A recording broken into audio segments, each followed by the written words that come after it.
ஏன் தேவன் தேடி கிடைக்காம போக பண்ணுகிறார் என்றால், ஒன்று எதிர்பார்ப்பை அதிகரிக்க பண்ணுகிறார்னாலே புரிஞ்சுக்கோங்க, தேவன் சிறந்ததை தரப்போகிறார்.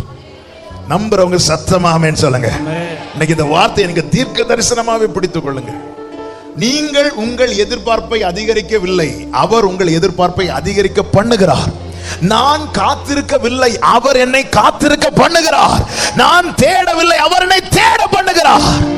இனி இதுக்காக நான் ஜெபித்து, இனி இதுக்காக நான் பிரேயர் பண்ண மாட்டேன். எத்தனை முறை அநேக காரியங்களுக்கான ஃபைலை க்ளோஸ் பண்ணியிருப்போம்.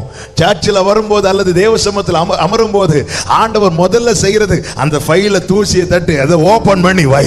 இப்படி எத்தனை முறை இனி இதற்காக நான் ஜெபிக்க மாட்டேன் என்று வைத்த காரியத்தை திரும்ப திரும்ப ஜெபிக்க வைப்பதின் காரணம் என்ன? உனக்காய் தேவன் ஆயத்தம் பண்ணுவது சாதாரணமானதை அல்ல, எல்லாருக்கும் கொடுப்பதை போல அல்ல. ஆமென்.